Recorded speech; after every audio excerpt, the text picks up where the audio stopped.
I got Mark Groubert, man. I got to dive into some, JFK or some RFK or some whatever you want. No, I'm an open book. Whatever you want to do, man. It's cool with me. I've only been through Waco once, and there were, I was driving across the country, and my biggest fear was, this is like, I want to say like 95. My biggest fear was twisters, right? So, yeah. No, I swear to God. So I go, okay, so let me study the twister thing.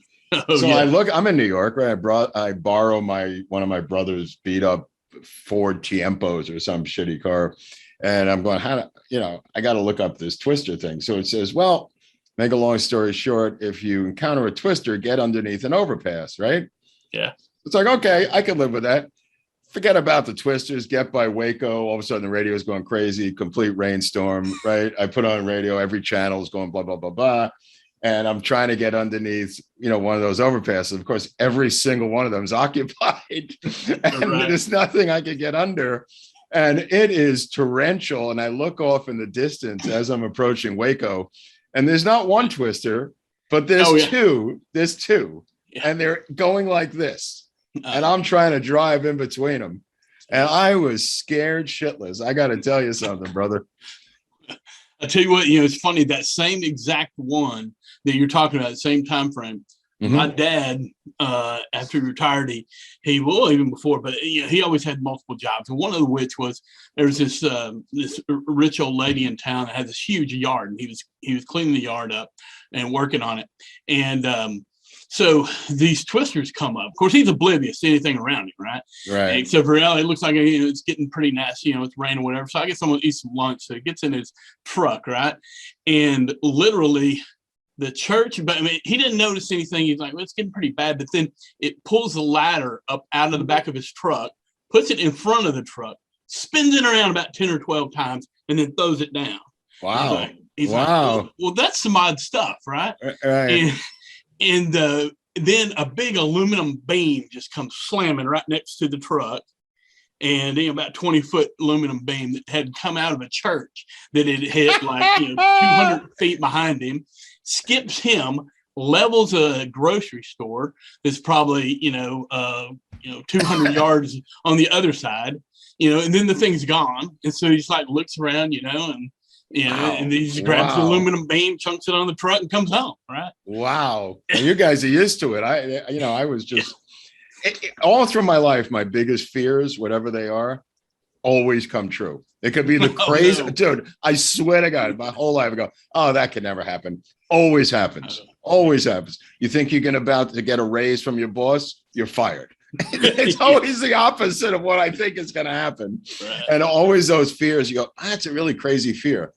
And then all of a sudden it happens. I go, oh my God, I don't know why, but Well, I'll tell you what, I found a bio on you. I'm going to go ahead and read it. Go ahead. Yeah, go ahead, brother. Because, get it on the record here. So you're only my second friend in Texas, you and Kinky Friedman now. Now I got two friends in Texas. Well, I'm in good company, it sounds right. Like. You and Kinky. Well, he's a pretty good character. He really is. I had a partner named Mark Dorsett. He was a partner with me on MTV magazine. He's from Monahans, Texas, East Texas. So I got to know, and that was in the late 80s. So I got to know quite a bit about Texas culture after being partners with a Texan.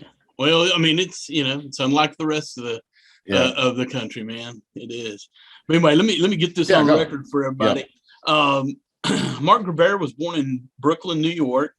Since then, Groubert has been a student of the game, as well as a roofer, salesman, a deli clerk, a ditch digger, a truck driver, a factory worker, and a house painter, and a Sea Scout, which I had to look up what a Sea Scout was, but nonetheless.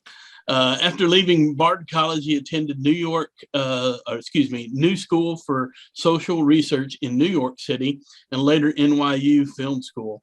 In addition, he co-founded Sonora House, Inc., a nonprofit performing arts center located in New York City.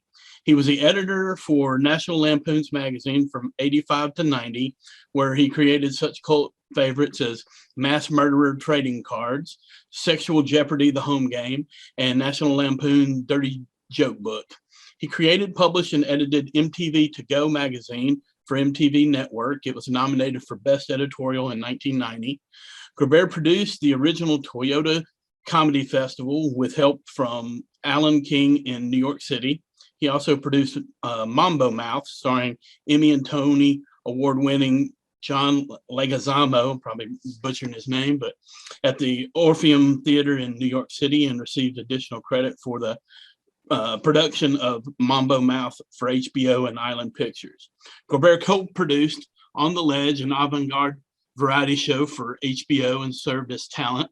As an investigative journalist, maybe the last one in the country right now, Groubert writes for Penthouse, High Times, the LA Weekly, the Village Voice, and numerous other publications. In 2001, he became the editor at Weekly World News, or Batboy's PR firm, whatever you want to call it. Right? He's written over a dozen screenplays, including The Farm, starring Colin Farrell and Al Pacino. He's a published poet, performance artist, blues musician, film actor, comedian, and director. In 2013, Groubert hooked up with Academy Award-winning director Oliver Stone to write a 5-part, 10-hour miniseries on Lee Harvey Oswald. Groubert currently resides in California, where he has finished a miniseries based on the life of Lyndon Baines Johnson, is now working on a feature called RFK Must Die, about the conspiracy to assassinate Robert Kennedy in 1968. He's currently the co-host of America's Untold Stories on YouTube, and I assure you we have not even scratched the surface on the stuff that that's interesting. I forgot about a lot of that stuff. My gosh, I mean, how many lives have you led? I mean, that's... it's weird. Like when I was a kid, I read about the Renaissance, and I was like an idiot. I was like 14 or something, and I said, I want to be a Renaissance man and do like a lot of different things, which is a schmucky thing to say in a capitalist culture, because what you really want to do is be a dentist like my mother wanted me to be. You know what I mean? But I got interested in 5,000 different things, Timothy, which, while it leads to an interesting life, may not be the best advice to a kid graduating from college today. Make a long story short. Well, I'm going to dive in with the hard questions right away. Sure. Exactly how integral was Batboy to finding Osama bin Laden? Okay, so when I came on board, I think he was hiding in the caves in Tora Bora, and I'm stretching my memory here because it's been a long time. So in my editorial judgment, we had to send Batboy to look for bin Laden, and that made complete sense. Yeah, I didn't. Of course, I was coming on a long lineage of Batboy stories, so I just had to do the best I could with the hand I was dealt, Timothy. Right. Yeah. But and then when I left, I don't know what happened to Batboy after that. I know there was a Batboy musical off Broadway and some other stuff. But yeah, the Weekly World News was crazy because I came in right after the anthrax attack that killed the photo editor in the Quonset hut, which was on the grounds there in Florida. And David Pecker, who I didn't know at the time, he had hired me to be the editor of the paper, and the paper, it made sense because I had been at National Lampoon, so I had a comedy background. But the Weekly World News was not exactly like National Lampoon. I mean, it was a tabloid, it was quasi real, you know what I mean? It was on the newsstands weekly, you had to crank it out, National Lampoon was far more erudite. It had like a lot of people from Harvard and stuff like that, and comedy writers like PJ O'Rourke and others who gone on to bigger and better things. The Weekly World News was much more of a working class periodical, and a lot of people believed what was in there, despite what was going on. I remember one day at lunch, everybody left the office. I was just sitting there at my desk. The phone rang. It was a lady who said she had a picture of Jesus in the clouds. And I said, well, we've got a lot of those, clouds that look like Jesus. And she said, no, this one's special. I said, well, why? Because you would pay like $50 for these photos. Yeah. And I said, what's so special about yours? She says, well, it's Jesus with another person. So I said, really? She goes, yeah. I said, who's the other person? She said, Karl Marx. I said, all right, put it in the mail right now. So we ran that immediately, Karl Marx and Jesus in the clouds. It was that kind of stuff. You know what I mean? It was fun. But Batboy got the day off for that. Batboy got the day off for that one. Oh man. Well, let me just I'm going to touch on just a little bit of advice with your varied background.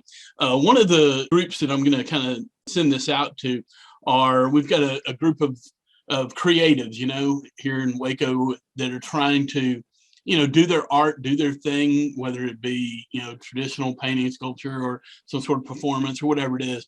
But they're also trying to make a living. So Right. is there you've touched on a lot of this stuff. What kind of advice would you give to some of those folks? Okay. How to make a living and be freelance? Yeah. Just try to, to do the thing. Is it possible, or, what is it? Well, for me, I mean, you have to have a God of your understanding. Believe me, the more free, this may get off the topic, but just from a spiritual point of view, you really need to have a higher power or God that you can rely on, because otherwise you'll drive yourself freaking crazy. And my theory has always been the more freelance you are, the more God you need in your life. You know what I mean? And the less, in other words, if you're a multimillionaire, don't need anything, you could be the most secular person in the world. You inherit $10 million, like some kids here in town from their wealthy, famous parents that I know can be the most secular. They don't need a God, right? I mean, my belief is the more you need God, the more you need God. And that would be one thing. If you have a spiritual background, a religious background, it's really going to come in handy when you're dependent upon the vagaries of the economy and your own hands to make something out of thin air. You know what I mean? Like, you could build a house that's kind of tactile. You know what I mean? You get the lumber, you pay through the roof to build a roof today, but that's more of a physical thing. But when you're dealing with vague things like freelance art, you really need to have a spiritual background in terms of survival. And you got to look at it as a marathon and not a sprint. This is not a quick solution. You're not going to get the quick Cadillac in the mail. You got to be hunkered down for a long-term lifetime of it. It's brutal. It can be spiritually brutal. It can be mentally, psychologically, taxing, but either you're strong or you're not. Only the strong survive in this area. If you're not superhuman, this is just my opinion, this is not for you. This is not for the people who think it's for them. It's not for the person who is, weak-willed, who's timid, who's shy. You really have to grab this bull by the horns and go at it like an animal, in my opinion. I've just seen so much failure, the wrong people being in the wrong type of work like this. And it's a mismatch, and they get shredded through the wood chipper and come out bloody on the other end saying, what happened? And a lot of it is they were not cut out for this type of work, which you really have to have a thick skin. You really have to be able to absorb rejection, and you really have to not replace ambition with talent. A lot of times the talent is so minimal, the ambition trumps the talent by 10 times. That's not really going to help you. Having massive ambition and no talent, you may have these victories where your ambition pushes you through, but at the end of the day, you're talentless. You know what I mean? Like, there are people who, crank out crap just based on their ambition. If that's your goal, knock yourself out. Everything I've done, has been a hit, and I've done limited things. I've rejected a million things because I didn't think it would work. There was a comic I had successfully produced, Mambo Mouth, in New York. It was a one-man show with Leguizamo, as you pointed out, at the Orpheum, and then I sold it to HBO. But there was one, Margaret Cho. There was a comic named Margaret Cho, and I thought she was terrible. And she just couldn't believe that I was rejecting her. I said, I'm just not interested. Her manager was calling me, and I just wasn't for me. And these people were apoplectic. You know what I mean? On the flip side, I found a group at the Montreal Comedy Festival called Blue Man Group. Nobody had ever heard of them. Yeah. And they refused to be on HBO. They hated television. And I couldn't believe that they were rejecting me. You know what I mean? And they ended up being a huge hit in Vegas with touring companies. And, this was, 35 years ago, I found them in a cafe in Montreal, and I had already produced stuff. They didn't want any part of it, so you got to pick your battles, I think, is really the answer to the question. And you got to find the perfect match to work on a project that actually suits you and not stretch it out to where it's completely insane and you're just doing it for work purposes, Yeah. So how does somebody, how do you know if you've got what it takes, if you've got the talent, or enough talent, right? How do you it helps to have low self-esteem, because if you have high self-esteem, you think you have too much talent. Right. If you're narcissistic and grandiose, you just think you're the cat's pajamas and your stuff doesn't stink. It really helps to be much more humble and have low self-esteem because you don't get full of yourself, right? I come from a family of low self-esteem. So we wear it as a badge of honor, and every little hit you get helps you a little bit, but it doesn't make you a megalomaniac. It doesn't make you a blown up narcissistic psycho. And I think for some reason that's propelled me to keep going to the next ticket, and try to get a bigger and bigger hit because you're never really satisfied. And I think if the opposite were true, if you were narcissistic, which a lot of actors are in this town, there's a lot of narcissism in Hollywood. I think once those people achieve some sort of achievement, they're just blown up to smithereens in terms of arrogance and grandiosity and megalomaniacal behavior. But I, on the other hand, kept it small. I try to keep it small and simple. Sure. Are there any books you'd recommend for, entrepreneurs to? It depends what business you're in. If it's the magazine business, there was a book by Len Mogul called The Magazine, which really is the nuts and bolts of how to produce a magazine. That's a great book. A guy named Leonard Mogul.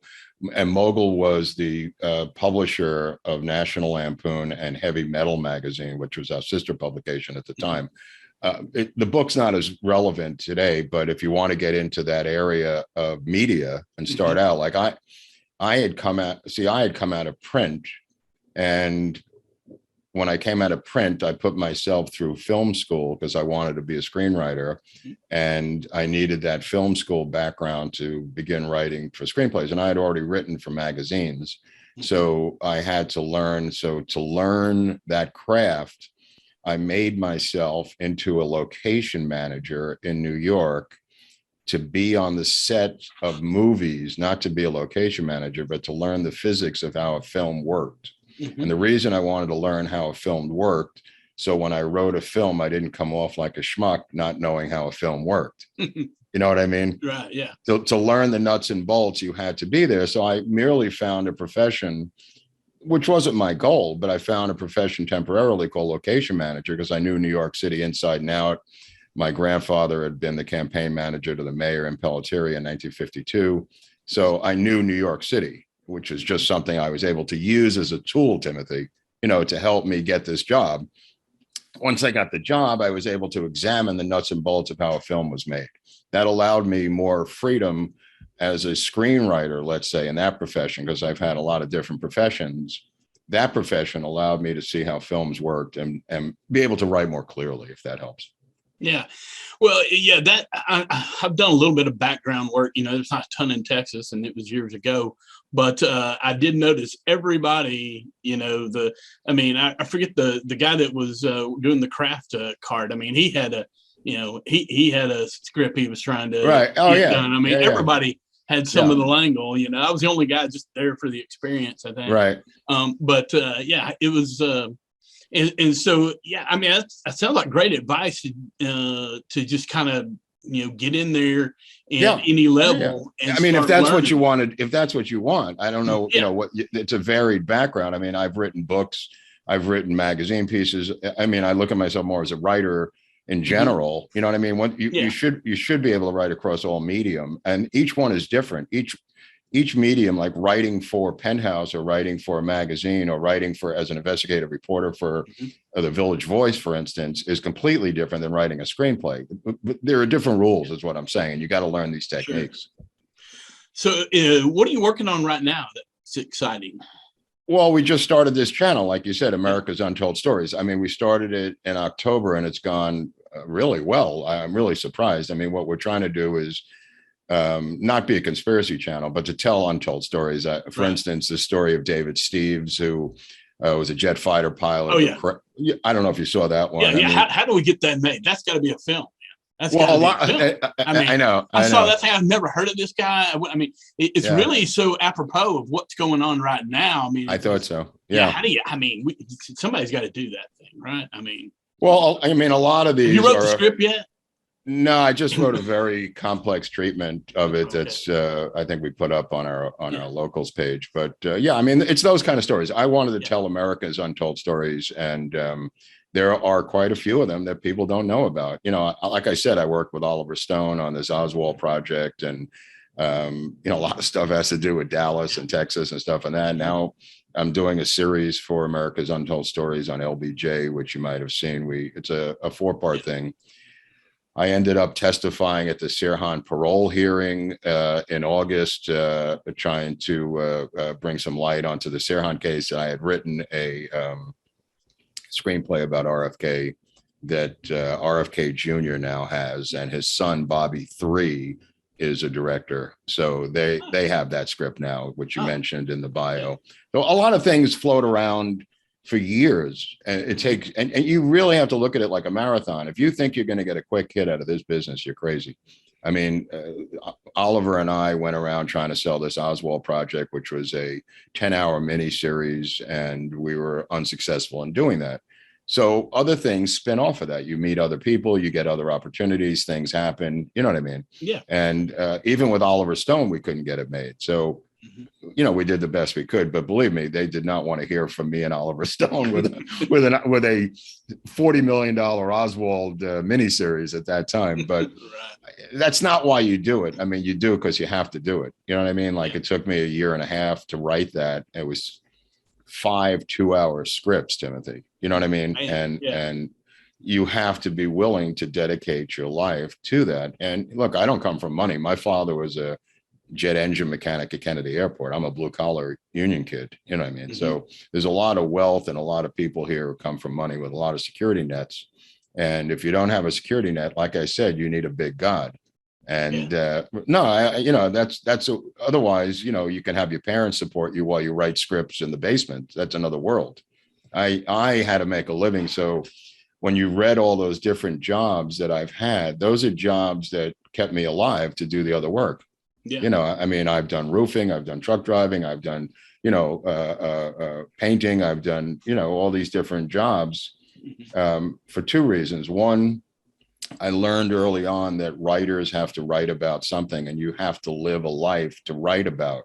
So when you do these jobs, you now meet other people, you learn dialogue, you learn how to live in the real world, and gives you subject to write about. You can have a degree in writing from Harvard and just sit there in your parents' mansion and not know shit from Shinola and not have anything to write about, which is usually the case. But what I learned from Jack Kerouac and on the road was that you have to go out there and mix it up. And, that's what those jobs are, besides being survival jobs, besides, having to eat, having that strange stomach condition where you have to eat every day. Yeah, well, and if you're not out there doing something, you can't stumble across the next thing. You can't stumble across anything. You got to be out there hustling completely. I got a question for you. Maybe you can elaborate on it, kind of shift back to the RFK thing. I mean, like my whole life, I thought that was the one assassination that was locked down. I mean, everybody knew he did it right there in front of everybody. We know that he did it. And he got convicted. It was great. And then all of a sudden, here's Mark Groubert shattering my whole world view. So how did they keep that so under wraps? I don't understand. They just said it was a smoking gun. It was an open and shut case. It looked on paper to be legit and true. Sirhan was caught with a gun in his hand. I mean, think about that, from any kind of TV drama. But once you begin to peel back just some layers of the onion, it completely collapses. When you start to look at Thomas Noguchi's autopsy report, you realize quickly that RFK is shot point blank in the back of his head, right behind his ear, and he's shot underneath his right arm, straight up in the air, and he's shot in his back. And there's no witness that puts this guy, Sirhan, anywhere near the angle to pull that off. And you say to yourself, Jesus, this is an open and shut case, which it really is. It really is an open and shut case, but in another direction. Yeah. I became friends with Paul Schrade, who's 93 years old, lives around the corner from me here. He was the first one shot right in the middle of his forehead from the first shot from Sirhan. So you have a guy who did shoot 5 people in the case of Sirhan, but that's not the guy who killed Robert Kennedy in back of his head. And what Noguchi did brilliantly was he took the heads of pigs and he took a similar 22 revolver, and he shot the back of the ear and back of the heads of pigs at various distances to see the gun powder splatter and how it laid out on the back of the head of the pig.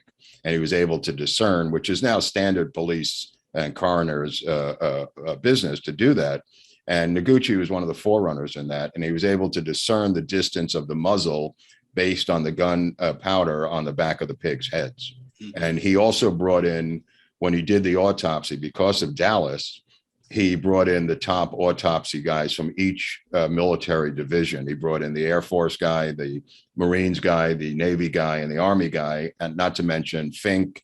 And he brought in Cyril Weck to oversee the autopsy. So when Noguchi went on the stand, the LAPD said it was a perfect autopsy, which indeed it was, ironically, but it went against everything they said. So they interrupted him on the stand and pulled him off. Oh, yeah. It's. He just didn't do the shooting. He just didn't do the shooting. That's just a fact. And what happened was this guy, Thane Eugene Caesar, the guard in back of him, obviously was the shooter. There's very little doubt. He passed away last year, but he had a very sketchy background, security clearance, worked at Skunk Works in Burbank. And, that was his first night on the job, a Kennedy hater. There's a lot of material about Thane Eugene Caesar that indicates his motivation for the shooting. Well, shift gears a little bit. Hey, I read a article that you wrote that was just really intriguing. It was called Box of Broken Dreams. Oh, yeah. That? Yeah, oh, sure. A lot of people like that. Yeah, a lot of people like that article. Wow. Yeah.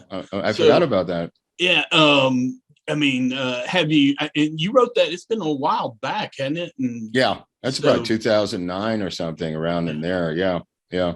I found a box around the corner from my house, and I traced the origins, which I like to do, back to its owner. And it was an interesting ride to find the guy. Eventually I found him in France. He was a graphic artist, actually. He was a brilliant, and a photographer, and he had a couple of exhibits here. Apparently it was his girlfriend had kicked him out and put his stuff in a box on the curb. It happens. It does happen. And there were various items in there, like his home movies that his parents had filmed of him growing up in Paris.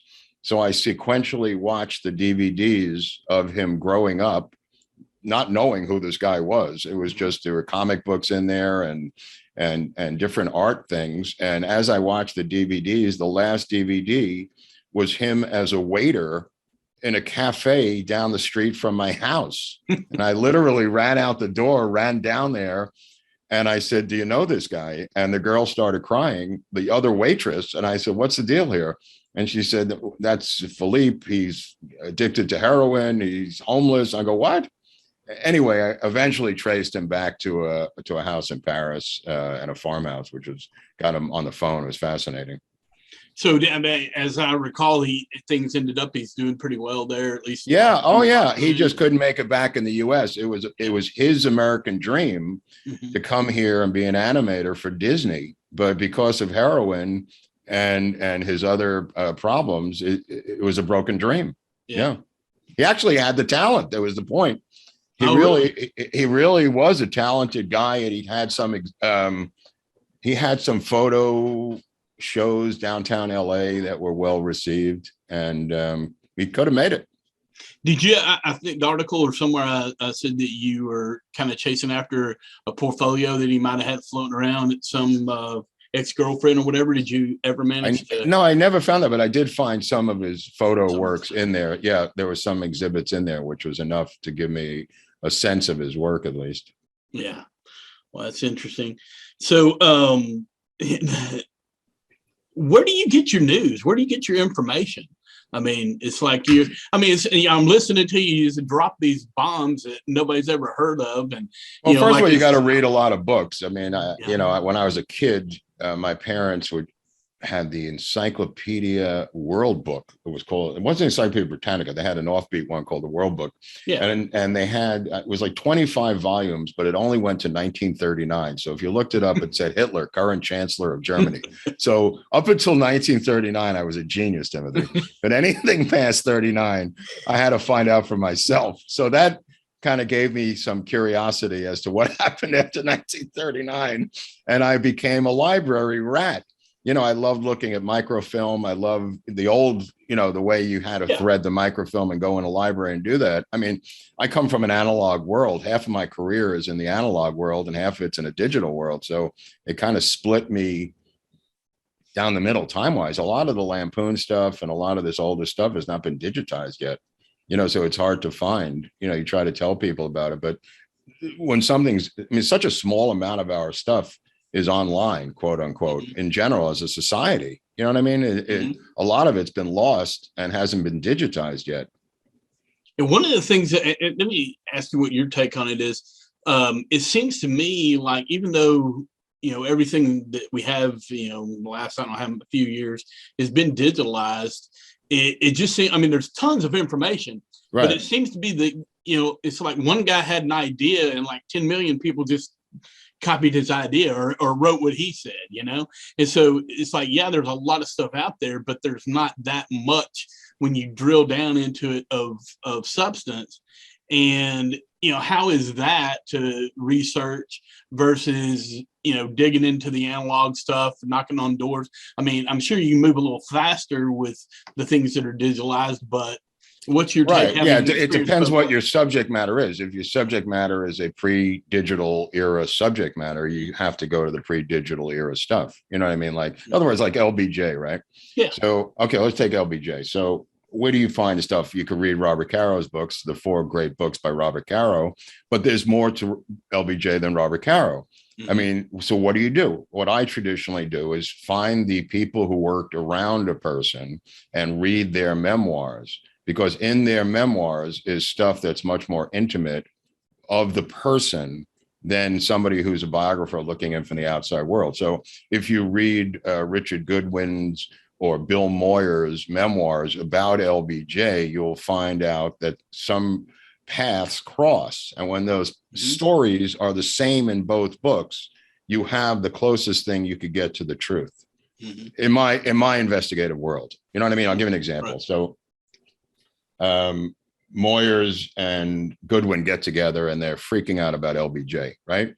They both decide to go to the 2 separate psychiatrists in DC and not tell them who their boss is, but describe the symptoms that they're experiencing from this guy, right? So they separately go to a psychiatrist and they come back with compare notes. So Goodwin comes back and Moyers comes back and they said, what did your guy say? He said, well, he said, the guy we're describing as a megalomaniac, alcoholic, sex addict, who's bipolar and is a compulsive liar. And Moyers said, that's what my guy said. How do we get out of here? Right? So Goodwin goes to LBJ and says, I got to get out of here. And he gets a job at some college as a professor, an Oberlin college or something. And he says to LBJ, you know, I love working for you, but I got to go. So LBJ says, well, you're going to Vietnam tomorrow. I signed your papers. You're getting right. So Goodwin, of course, doesn't do it. And he stays on with LBJ. But the point of the matter is you have to dig into other people's stories and then make sure the stories have a matching story somewhere else to get to some semblance of truth. You know, and there's also degrees of truth, Timothy. I mean, you may get 100 on the Richter scale occasionally, but you may get 85 and go with 85% of the truth. Right. You know what I mean? Yeah. So now I noticed not only you, but other writers that I've talked to, that sometimes when you're doing a lot of this background, you spend a lot of time, like the 93-year-old guy. I mean, how many hours have you spent? Oh, quite a bit with Paul Schrade. Yeah. I mean, luckily he lives nearby. So I brought over a cameraman and we shot like 4 hours of footage of him telling his life story. You know what I mean? Yeah. And getting that on tape right out of the gate.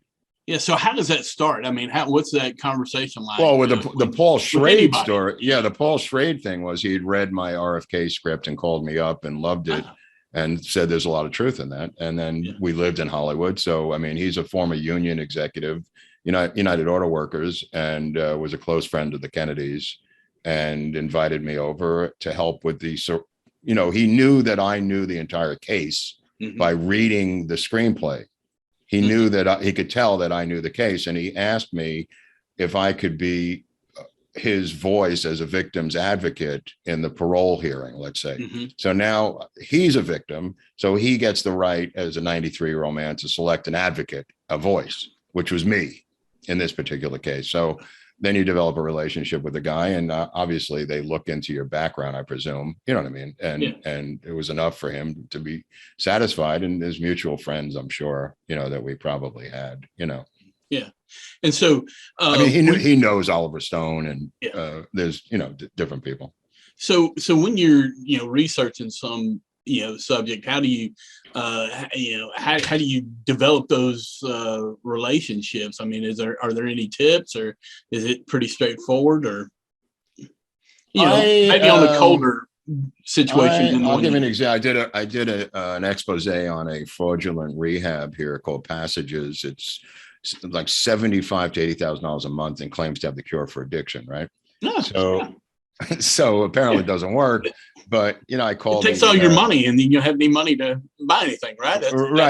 Right. So I called the Federal Trade Commission to ask them about the legality of selling addiction cures, and they said to me they didn't have the manpower to deal with it because they were always dealing with phony cancer cures. So I said, "Oh, that's an interesting start." And then I called up the guy, and the owner, and what I do is I act like an idiot. I act like I don't know shit from Shinola. And that, with these egomaniacs, allows them to fill in the void if you act like a moron. Yeah. Just a general tip about how to be a good reporter. You could be harsh and aggressive in other areas with different people later on. But in general, if you're dealing with a subject who, in terms of fraud investigations, let's say, because I've worked with the DEA, I've worked with district attorneys in just this one area, because I had the rehab beat at the LA Weekly. Like, my stories were investigative stories about phony or fraudulent drug rehabs. You know what I mean? That was like my beat.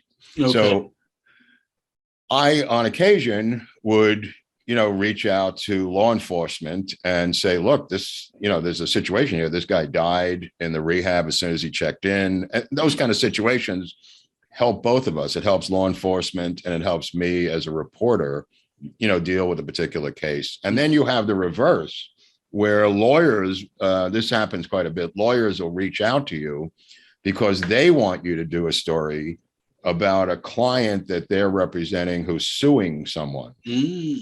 So even though that's his motivation, and I get that, it's also could be motivation for me as a reporter to go with it. They may be a completely true story, and he's suing them, or he could just want publicity for a case. But you have to figure that out. I mean, you got to figure out whether it's real or not. Okay. So of all of the stories that you have, what's your favorite one about yourself? About myself? Yeah, or that you're involved in, or whatever. It's loose. There was one story. Well, I don't know. There's a bunch of stories, but there was one story where I went undercover as a active drug addict to a place called Impact, which is the harshest drug rehab in LA County. A lot of convicts, a lot of prisoners in there. And I went undercover acting as a drug addict. Now, this is now frowned upon by mainstream media. You see a revival of it with cats like James O'Keefe and Project Veritas. That is not allowed any longer at mainstream publications like the LA Times, the New York Times. The idea of acting like it's hard to believe, since there's such a long history of muckraking and investigative journalists, where journalists posed as different people to get stories. That is now not allowed at mainstream publications, as hard as that is to believe. And I've talked to friends of mine at the LA Times. They will not allow stories like that. They feel that they're deceptive, even though the goal, the civic goal might be so large. They feel that that's deceiving the customer, not the reader, the person you're exploring. So anyway, so I went in undercover, and I've done this before. It's called immersion journalism, by the way, Timothy. I mean, it was invented by Hunter Thompson and others going all the way back to Upton Sinclair with muckraking and stuff like that. But you could go undercover, you can act like whatever you want to act like. And that's what James O'Keefe is doing, when he did with Acorn and stuff like that. And it's driving the left insane. but it's completely legit. It's completely legit journalism. You have nothing to hide. You have nothing to hide. I mean, they've made videos of abortion people selling body parts and stuff like that. I could care less how they get the information. You know what I mean? Like if I'm the consumer, I could care less. I mean, if it's it's not like they're going to issue a press release about that stuff, right? I mean, Right. Anyway, so this particular place, Impact, is like 6 men to a room in bunk beds and guys who just came out of the joint. And if somebody's about to escape, they bring in a SWAT team, to take you back. It's a hardcore drug rehab is why I wanted to do the story. And a lot of people liked that story. I liked it. And they gave you a daddy when you first checked in. He was your daddy and you had to go with your daddy everywhere. And there were women on the other side and you had to yell out, man walking here. So the women would scatter. I mean, they gave you a book of rules that was this thick when you first checked in. And 3 of the rules were no fighting, no fisting, and no fruiting. And I said, what the hell is no fruiting? And they said, you can't pick up the fruit from the ground. There was oranges and stuff scattered around from the fruit trees in Pasadena over here, because other people will throw fruit over the wall with drugs inside of it for the patients inside. So you're not allowed to pick up the stray fruit. So I learned what no fruiting means. And today, if I ever see a guy who went to Impact, I just go, no fruiting, bro. That's interesting. So what are some other investigative journalist activity where you've gone? Is that like the only one, or what were some other interesting ones? Or I've gone undercover? Yeah. Oh, I've taken jobs in detox places and busted them wide open for distribution of meds, working with law enforcement and got them shut down, things of that nature. I mean, there's a long list of them, but that's kind of fun, trying to do that. And it's kind of interesting because a lot of these people are so scurrilous, they're so arrogant, and then, they kind of dig their own graves in a way, Timothy, you know what I mean? Yeah. But I mean, most of this stuff has to be done in an urban area because I don't think there's that many stretched out in a rural area. But when you get into a place like New York or LA, it's pretty common that there's a fraud, just in terms, Well, there's enough people that, nobody's paying attention. Yeah. Right. Everybody thinks somebody else is, taking care of it or something like that. But another thing I had to ask you about, and you just dropped it on one of the episodes of America's Untold Stories. It wasn't about the thing, but it's just one of these things that I'm kind of I've defined as Marxism. That's right. You're just in the middle and you just drop this bombshell. It's like the connection between the Bushes and the Hinkleys. Oh yeah. Yeah. I mean, it's like, I thought everybody knows that. And I was like, whoa, stop this thing. Let's talk about this for a second. I thought everybody knows that. Yeah, no. So what's the connection with that, or what's the? I think it was Neil Bush was having dinner with Hinckley's father the night before the assassination, working on some oil deal, and Hinckley was in the bedroom, and then I mean. If like I said to people, if you thought that Lee Harvey Oswald's father theoretically was having dinner with George Bush with LBJ, as vice president, you go, that's an odd story. But when you tell them the Hinckley version of it with the Bushes, they go, come on, that's crazy. But I mean, it's thoroughly documented. It's not something I'm making up. I mean, the Bushes and the Hinkleys had a relationship through the oil business. Mm-hmm. Okay, I could buy that. But to have your son try to kill the commander in chief who's above the Bush family, which would make Bush president of the United States, to me, that's a story. That's a story, because the most common political assassination initiator is what's called the right of ascension guy. The guy who's second in command is usually the number one suspect in a political assassination, right? Because you're trying to knock off the guy on top of you. You know what I mean? It's usually not the wife. And in terms of political stuff, it's usually the second in command who's the main suspect.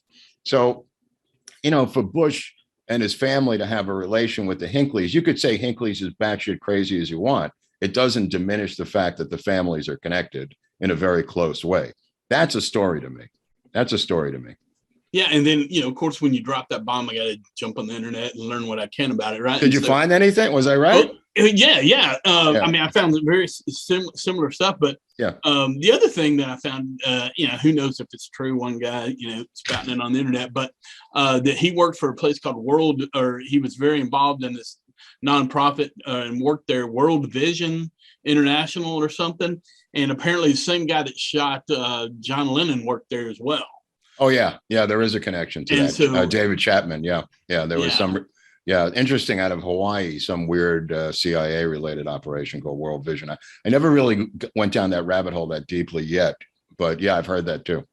And then also, I think I found something to the effect that he spent a lot of time in a psychiatric hospital that also, had a lot of MK Ultra activity going on. And I mean, these are all just, I think when you guys do the Baldwin stuff, right? The dots, right?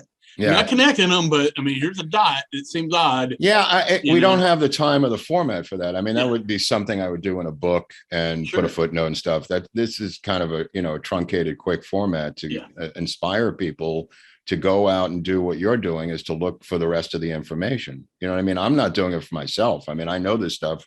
I could, if I had to, I could show you, the pages in books where these things are footnoted by me and have all kinds of little pieces of pink tape sticking out of them. But I can't do that in the show. Sure. So what's the scariest thing you've ever done? And why did you do it? The scariest thing I ever did. Story? Did you already tell me the twist? No. Probably the scariest one was physical, was scaling the Grand Teton in Jackson Hole, Wyoming, and I'll never do it again. I did it because my girlfriend wanted to go, and we flew out, took a 3-day training course on how to climb a mountain. Like I know anything about climbing a mountain. And they took us in the morning to sleep in a Quonset hut. We woke up at 3:00 in the morning, complete darkness. We end up on a 6-inch ridge called Wall Street, with a rock jutting out, with an 80-year-old guide from the Himalayas. And I'm roped together with Navy SEALs and Marines. And I'm going, how did I end up here? This is insane. And the whole way up, Timothy, I was cursing. I'm going, God, if you ever get me off of this, I will never do this again. And repelled all the way down, and I'm rappelling. And I run into some buckhorn sheep who are just looking up at me with their horns. I'm going, how did I end up in this position? And they gave me a little certificate that I did it, and I made an agreement with God never to do it again. And it was terrifying. When I get scared, I get angry, and I just yell to God out loud, if that makes any sense. Right. Well, I guess that girlfriend was really pretty. She was gorgeous, and she went up the backside on a donkey with her sister, which I never forgot, that she didn't have to do what I did. She sent you up with the Marines and the SEALs. She sent me up. She took the donkey up the back way with her sister, Timothy. Oh, and I got to I have a photo of me on the peak. There you go. I'll share with you at some point. That's unfortunately that was the scariest thing I ever did, because it was physical, Right. Lord have mercy. Well, let me ask you another question about whenever I produce the movie of your life. It would probably have to be a Netflix series. I'm sorry about that. To cover it all up. Cover it all, right? Who are we going to cast for your to play you if we were doing it now? Who would star as you in the movie? Well, it was always originally supposed to be Travolta, because when I was a kid, everyone said I looked like John Travolta. Yeah. And maybe he still looks like me now. I don't know. Travolta's a weird guy, but people do work with him. I mean, Oliver worked with him on Savages, and he is a professional when it comes to working. You know what I mean? Right. God knows what his private life is like. I have no idea what one of these guys from Scientology, him and Cruz, and, but Travolta's an interesting actor. I mean, if you think about his career, from Urban Cowboy, with and sitcom, Staying Alive. Yeah. I mean, and Grease. I mean, dancing stuff, and of course, Saturday Night Fever. I mean, but he's really got a large body of work that's interesting. So I would say John Travolta. Yeah. Well, and culturally impactful. Yeah. Oh, yeah. I mean, I remember being a kid. I mean, my prized possession was I rode the Bullet Gillies. That's right. At Mickey's place. Yeah. I mentioned Mickey the other day because on that show I did a show on working in this clothing store, and Jimmy Swaggart was a customer, and I talked to Jimmy about Mickey and Jerry Lee, and he said Jerry Lee had turned his back on the Lord. He was in rehab. This was maybe his 50th time in rehab for Jerry Lee, but he had told me straight up that Jerry Lee had turned his back on the Lord and embraced Satan. And I said, okay, thanks, thank you. And I asked about Mickey, of course, because of Gilly, and nobody knew what I was talking about, of course, because who knows who Jimmy Swaggart is today, right? Yeah, well, yeah, probably not anymore, unfortunately. Not anymore. Yeah, that's kind of, and to be a cousin of two other, legends, fairly influential figures. That's amazing too. Right. And Gilly's place, of course, the set of Urban Cowboy. With John Travolta. Sure. So, what inspires you right now? What's got you excited? Well, the storytelling thing, this jag of being able to tell a story on camera is a weird little niche. This YouTube channel thing with America's Untold Stories, it's kind of interesting because a lot of these are film projects I'm telling stories of, so I know them inside and out because I've already done the research. Like the one you saw about the pilot who lost his plane, David Steve. I mean, that's a project I pitched around town for years. So I mean, I know that story inside and out. I've gone up there to King Canyon National Park. I've gone looking for the plane. So when I tell these stories, they're real. I mean, it's not just some harebrained. I mean, this is stuff I've spent hundreds of hours on, and I'm telling the story in an hour. But oddly enough, to me, people have responded to this thing. I mean, we've got almost 16,000 subscribers now in 3 months. I mean, it's just taken off. And I'm probably, a couple 100,000 of the million or so views you've had. I mean, we've got quite a few views. I mean, Eric knows this much more than I do. The guy who's the host. I mean, he's that's his thing. But it's all new to me. I don't really know. All I know is storytelling, because when you work in this town, you have to go in and pitch a story. That is the art here, and that I learned, and I knew how to do it. And most writers don't know how to do that because they're too introverted, Timothy. You know what I mean? Yeah. But if you're an extroverted writer, you can make money in this town because you have to go in and own a room of really high-powered people. In terms of the thing with Oliver Stone, like we would go into HBO and there'd be 45 people in there, and Oliver would go, okay, here's Mark, good luck. and he's going to tell you a story. And that story, I would have to pitch HBO for over an hour. I mean, keep in mind how you have to keep an attention span of a storyline for an hour. But most pitches are 20 minutes. Most movie pitches, it's like 20 to 25 minutes. But so you got to be able to verbally tell a story. Yeah. So how did you hook up with Eric Huntley? I was a guest on his show. He asked me to come on as a guest, and then I didn't know the guy from a hole in the wall. Yeah. And he asked me to come on as a guest. I don't know how he found me, but I was a guest. And then we expanded as a show. He finds all kinds of weird, all kinds of people. I know. I don't know how. I thought he was CIA, and I still have my doubts about this guy because he's living in Virginia. He has a military background.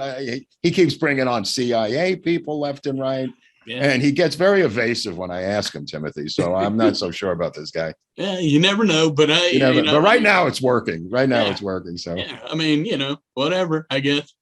We have spun off, I became friends with Robert Barnes, and we have spun off and as a team now where we're working a lot with Viva and Barnes, that team over there. And, I love them too. Right. So there seems to be an overlap of audiences. Barnes and I hit it off right away because he thinks like I do. And he was a lawyer out here in Malibu for celebrities for 10 years. So he knows the culture that I'm talking about because he lived among us, you know. Yeah. And so we all have similar political views, which is helpful, you know, and we're going to do a monthly foursome now. We did it 2 or 3 weeks ago. We're going to do it once a month with the 4 of us, Timothy. You know what I mean? Yeah, he's another guy with a ton of knowledge about, you know, the things that are, you know, just kind of under the surface that, you know, maybe somebody reported it here or there, whatever, but nobody, you know, nobody. Well, really he's got the curiosity. He started as a kid and was probably curious like I was. You know, he was growing up in, you know, in Memphis, I think, or Chattanooga. Yeah, somewhere in Tennessee, I believe. Chattanooga. I'm sorry, not Memphis. Yeah. Memphis had some other. Memphis has the island of mud that I that I went and visited after I explored Beale Street. I went to the island of mud. So Memphis is a weird place. Yeah. We went to took a private tour when I had MTV magazine of Graceland, and I brought in my cameraman and another writer, and was sitting in Elvis's kitchen, and just there's nobody there. It's just the 2 guys with me. And my photographer opens up the refrigerator and says, "Oh my God, look, Elvis loved Diet Coke." And it's just filled with like 150 cans of Diet Coke in the refrigerator. So we grab one, and this old guy comes down in the bathroom and goes, "Don't you stay on my Diet Coke, you animals." And we go, "What?" And it's Vernon, his uncle, who's still living upstairs. And we almost shit our pants going, "What the hell is this?" And he slammed the door closed. And somebody took us on a tour of the rest of the house, and then the Lisa Marie, the plane, and we went around, he showed the graves in the back and everything, and we got a whole tour. We're going to do another show coming up, I think March 1st on when I got the key to New Orleans from the mayor of New Orleans, Sidney Bartholomew, when I put on the world's largest toga party at Tulane University with Otis Day and the Knights when I was at Lampoon. You may like that one. Yeah, yeah. This is a Louisiana story. I mean, there's some swamp in there. There's some. I don't want to give it away, but I went off the beaten path. Let me just say that much.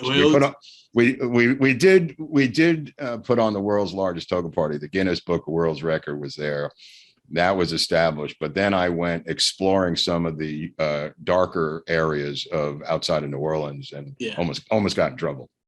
Yeah, you can fall off the path there in New Orleans pretty easy. So. Yeah. Well, since obviously we're talking about conspiracy theories.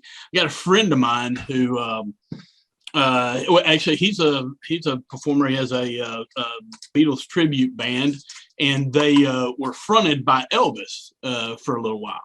So they kind of got big into Elvis culture, you know. Wow. And so. He has a theory based solely on Google Earth and his imagination that Elvis is still living in a little house back behind Graceland. Because when you look at it, if you zoom into Google Earth, and if everybody happens to see this, so I'll probably go do this, you zoom it, you can see a little trail that leads kind of from the back of where that office is or whatever in Graceland back to this little house. And then when you go to try to see the house is, all, blocked out. Like it's, some, military institution or something. Wow. So, I remember that little house. That Elvis is still living right there. Well, there is a house. I could say that because I've been there. And I know Vernon, I think it was Vernon, it was upstairs at the time. So I don't know what's going on in that house, but it was bizarre. I mean, we made some some headway exploring it,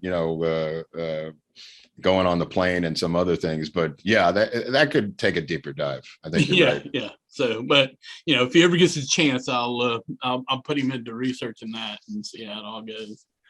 Well, I'll tell you what, Mark, man, it's been great to talk to you. I'm just very excited to have met you, and I won't take any more of your time, but I really enjoy running these things by you. So anytime, Timothy, if I'm free, I'll be more than happy to talk to you. I mean, if you got some questions, let me know.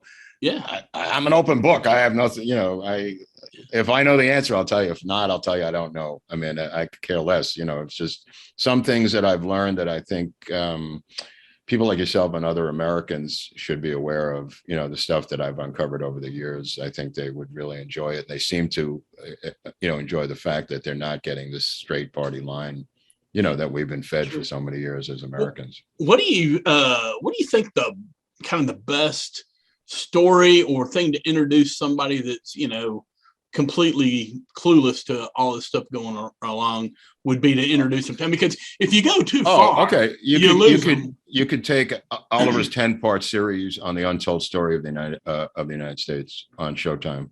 It's a 10-part. It's on DVD. I would start with that because it's easily digestible. It's on DVD, or it was aired on Showtime. It's a 10-part series, the Untold Story, Untold History of the United States. It's in book form too, but the DVDs are visual, and you can actually enjoy some of the alternative stories of great everything. Pearl Harbor, World War II, all those stories. I would start with that. Yeah. Okay. Well, good, because I'm always looking for something to kind of introduce people to. I mean, you can't just hit them with all of this stuff. No. I would start with that. Untold Yeah. It's too much. Untold History of the United States, Oliver Stone. Yeah. Okay. Well, Mark, thanks a lot, man. And look forward to talking to you again in the future. And absolutely. If you're ever coming through Waco again and need a hideout from a tornado. I always need a safe house, Timothy. Yeah. There's always people looking for me, and I've got to keep it on the down low. There you go, man. Well, anytime you need a hideout, you just come to Waco. I assure you. And yeah, that's funny. All right, brother. This is great. Let's do it again. All right, let's do it. Thanks. Later. Bye. Later.